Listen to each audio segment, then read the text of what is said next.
Living in Oakwood Estates seemed like a dream come true when I first moved in last year. The beautiful landscaping, well-maintained common areas, and a neighborhood that looked like it came straight out of a real estate magazine made it feel perfect. What the listing agent conveniently failed to mention was that our homeowners association was ruled with an iron fist by the most notorious Karen I had ever encountered. Karen Wilkins was her name, though most residents referred to her as the HOA hawk behind her back.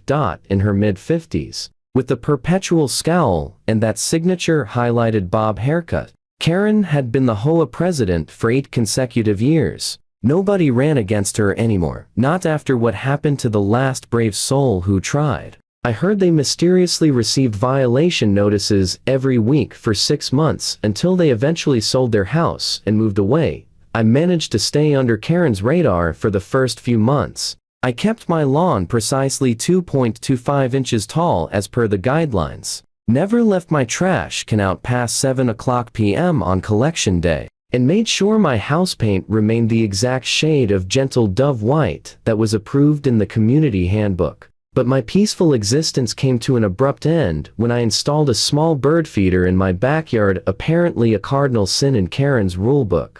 Excuse me, but that bird feeder is not on the approved list of outdoor accessories, Karen said with a clipped tone. One Saturday morning, appearing at my fence line like some sort of HOA-summoned apparition, it's attracting unwanted wildlife and creating a nuisance. You'll need to remove it immediately. I explained politely that the feeder was actually designed to attract only small songbirds and had a mechanism to prevent squirrels from accessing it. Plus, it was barely visible from any common area. I've reviewed the bylaws, Karen, and there's nothing specifically prohibiting bird feeders of this size and type, I replied with a calm smile.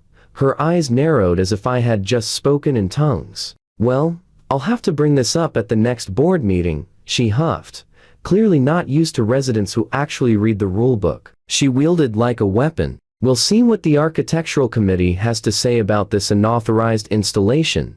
That was just the beginning. After our bird feeder encounter, I found myself on Karen's watch list. She would drive by my house slowly, several times a day, notepad in hand, looking for any violation she could document. When she couldn't find any legitimate issues, she began sending me notices for imaginary infractions. A hose not properly coiled, a barely visible cobweb on my front porch, the wrong type of mulch in my flower beds. I handled each notice professionally, responding with photographic evidence and citing the exact language from the HOA regulations that proved I complied. This seemed to infuriate Karen even more, as she was used to residents either immediately complying or ignoring her notices, which would lead to fines. My methodical responses meant she couldn't issue any penalties, and I could almost see the steam coming out of her ears. At each board meeting I attended. The situation escalated dramatically last month when I was diagnosed with a chronic condition that required daily medication. Nothing life-threatening, thankfully, but important to manage consistently. My insurance company shipped my prescriptions directly to my home, which was convenient, since the nearest pharmacy was a 30-minute drive away and my work schedule was quite demanding. The delivery was scheduled for a Tuesday, and I had arranged to work from home that day specifically to receive it. Around noon, I stepped into my home office for an important video conference that I couldn't reschedule. Through my office window, I saw the delivery truck arrive, and the driver placed the package at my doorstep. Perfect timing, I thought, planning to retrieve it as soon as my meeting ended. My video conference ran longer than expected, about 45 minutes. When I finally ended the call and went to grab my package, I was surprised to find nothing at my door. At first, I thought perhaps the driver had placed it near my garage or by the side entrance. After searching all possible drop-off locations and finding nothing, I checked my delivery notification again. It clearly showed delivered at 12:07 p.m., with the photo of the package sitting at my front door. Confused and concerned, I decided to check my doorbell camera footage, and there it was, the smoking gun. At 12:23 p.m., Karen marched up to my porch, looked directly at my doorbell camera with a disapproving frown, and picked up my package. She examined the label, tucked it under her arm, and walked off my property with my medication. I couldn't believe what I was seeing. Had she really just stolen my package in broad daylight, and on camera, no less? I watched the footage 3 times to make sure I wasn't misinterpreting something, but there was no mistaking it. Karen had deliberately taken a delivery that clearly had my name and address on it. My first instinct was to walk over to her house and confront her, but I decided to handle this strategically. This wasn't about a bird feeder or the color of my mulch. This was theft of prescription medication, which I was pretty sure crossed the line from petty HOA tyranny into actual criminal territory. So instead, I called the non-emergency police line to report the theft, explaining that I had video evidence of who took it. An officer named Rodriguez arrived about an hour later. He was professional and took my statement seriously, especially after viewing the doorbell footage. "That's pretty clear evidence," he remarked, raising his eyebrows. "And you said this is prescription medication?" "Yes, officer." I confirmed the package was clearly labeled as a pharmacy delivery. It contained controlled medications that I need daily. Officer Rodriguez informed me that stealing prescription medication was not just regular theft, it could potentially be classified as a felony, depending on the type of medication. "I'll need to speak with Mrs. Wilkins," he explained. "Would you like to come along? Or would you prefer I handle this separately?" I decided to go with him. I wasn't about to miss Karen's reaction when confronted by actual law enforcement instead of her make-believe HOA police force. Karen's face when she opened her door to find a uniformed officer standing beside me was absolutely priceless. Her expression cycled rapidly from annoyance to confusion to poorly concealed panic.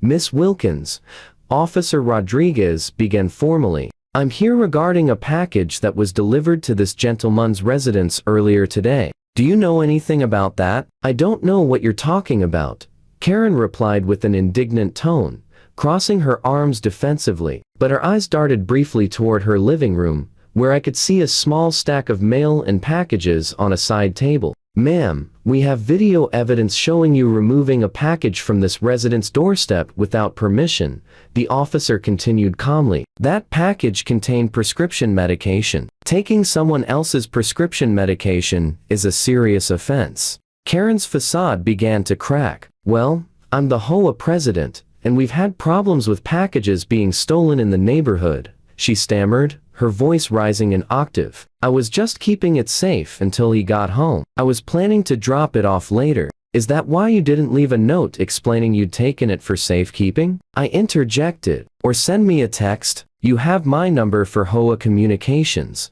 Officer Rodriguez asked pointedly. "May I see the package, please?" Realizing she was cornered, Karen reluctantly retrieved my medication package from her living room. The seal was broken. I noticed it immediately. When Officer Rodriguez pointed this out, Karen's explanation grew even more convoluted. "I just wanted to make sure it was actually his," she said, her voice trembling slightly. "There have been mix-ups with deliveries before. I was protecting the community." Officer Rodriguez was not impressed. "Opening someone else's mail or packages is another federal offense, Miss Wilkins, and interfering with prescription medication delivery is particularly serious." Karen's face had gone from red to ghostly white. This was clearly not how she had expected her day to go when she decided to confiscate my package.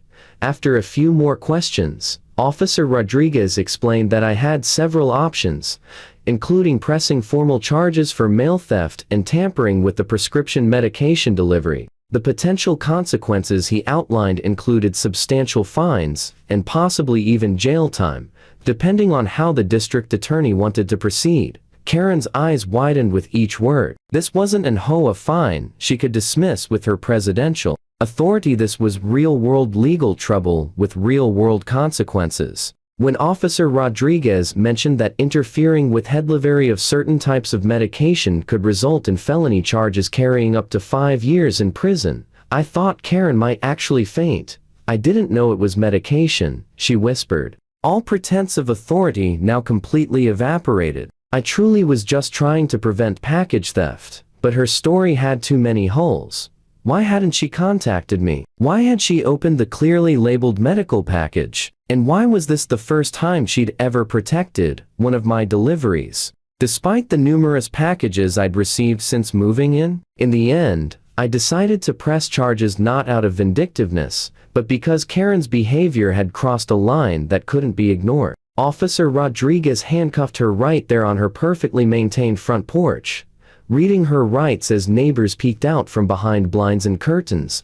"Karen Wilkins, you're under arrest for mail theft and tampering with the prescription medication delivery," he announced formally, as he guided her toward his patrol car. The emergency HOA board meeting called the following week was the most well-attended in the community's history. As Karen's case made its way through the legal system, she faced a $10,000 fine and was immediately removed from her position as HOA president. The stunned expression on her face as the unanimous vote was announced, a vote that included several board members who had been her loyal supporters for years, made it clear that the reality of her situation had finally sunk in. Her 8-year reign of neighborhood terror had ended, not with a bureaucratic whimper, but with the bang of a judge's gavel.